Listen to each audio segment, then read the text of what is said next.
everyone. Connie Mangler with Realty One Group, and here we are today. We're going to be talking about subject to sell pros and cons. And right now I'm here with Sue Lucian Cassat. And I'm going to let Sue introduce herself. Hi, good afternoon. As she said, Sue Lucian Cassat. I'm with U.S. Bank Home Mortgage, and just thought I'd sit in and put in my 2 cents on the discussion. Thank you for coming. I really appreciate it. Again, subject to sell, there's always a little fear in that subject. 2020 is an interesting year, don't you think? I mean, there's fear with the virus, there's fear with riots, and believe it or not, our clients have fear in selling their home and not having another home to go to. Yeah, nobody wants to be homeless. And that's what they're saying. Yeah. I don't want to be homeless. You know, how does this work? So it's a real complicated subject, and that's why I thought it was important to talk about it. So Sue, what are you hearing from sellers on your end, on the financial end? Well, you know, there's things to consider. There are options. You don't have to put yourself in a position where you're homeless. Not every lender does everything, and so I guess this is one area that I would encourage people to talk to more than one lender. It is okay to do that. Don't be fearful of that either. One option you've probably heard of, it's called a bridge loan. Essentially, that's a home equity loan on the home that you already own. Some lenders have gotten away from them because there can be some risk attached to them.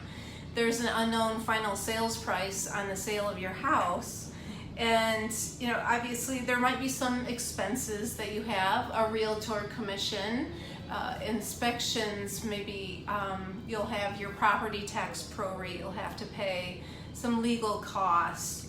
And we want to make sure that there's a little bit of equity there. And so the lenders that do offer them, typically they want to see at least 20% equity or maybe a little bit more. Some buyers are able to handle both the mortgage on the new home as well as their existing one. Obviously you want to make sure that you have the financial means to cover both households. And the good news is sometimes when you have reserves to pay for a small down payment on the new house, then you can do a principal reduction on the new loan when the existing or current house sells. And then we can do something called a recast. That is essentially you pay the principal large payment on the loan, the new loan. We will re-amortize that loan over the life of the loan and come up with a new monthly payment that is based on the remaining balance. Your lender may have a fee to do that, but I think in the long run it can be very, very beneficial. You know, and I think that's great information because that's exactly what they ask. And of course, I always have to say, you know, talk to your lender, and you're one of my lenders I like to use in my circle of lenders that us agents have. So I do think it's still a good idea to take a contingency.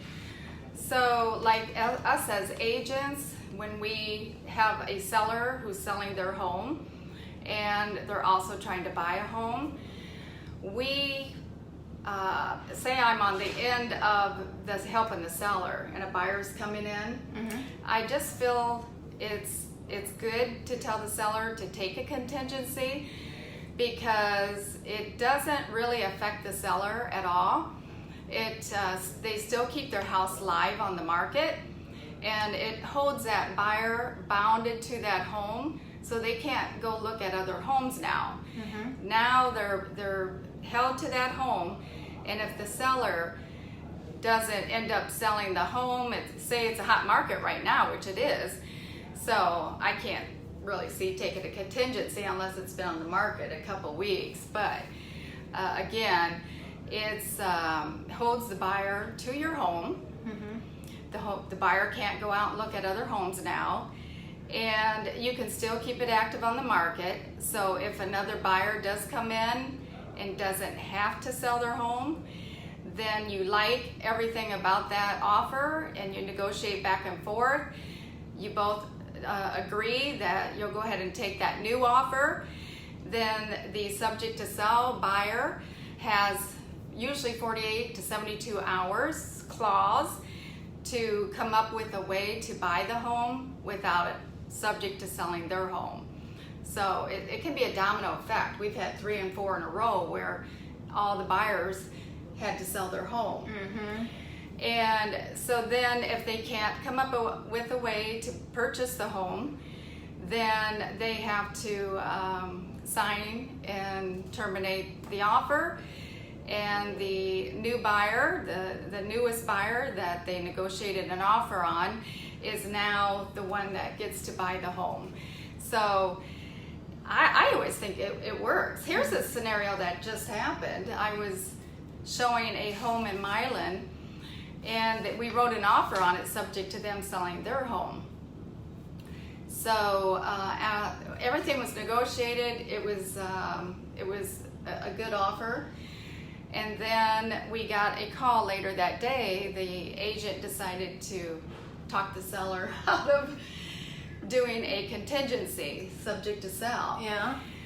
And which I couldn't understand it, but I can't say anything to that. That is the agent and the sellers doing. So I said, okay, just let me know if you get an offer and I'll let you know what happens with us. So my sellers ended up selling their home right away.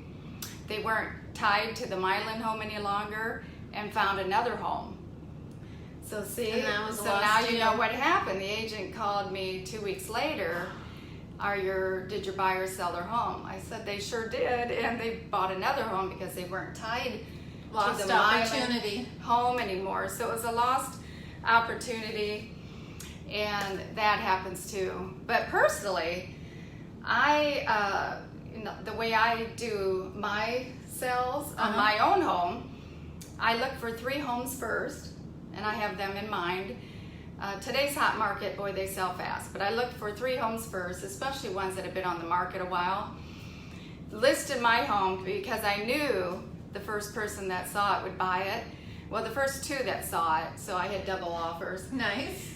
wanted to buy it. So I was able to go back to the 3 homes and pick one and put an offer on it. So now I wasn't homeless, filling. Yeah. I don't know what. That Well, worked you out haven't moved in a while, so. No, I haven't moved in almost 20 years. It's a lot of work. But I had an experience, it wasn't with me directly, but a neighbor of mine didn't accept a contingent offer. At the end of the day, ultimately took $30,000 less on the house. And he paid property taxes, I think, at least 2 more times. And, if he would have just taken that first opportunity, then he wouldn't have been in that boat. So Yeah, that happens too, where they think, no, it's only been on the market 2 or 3 days. I'm not going to take the first one that comes to me. I'm going to wait.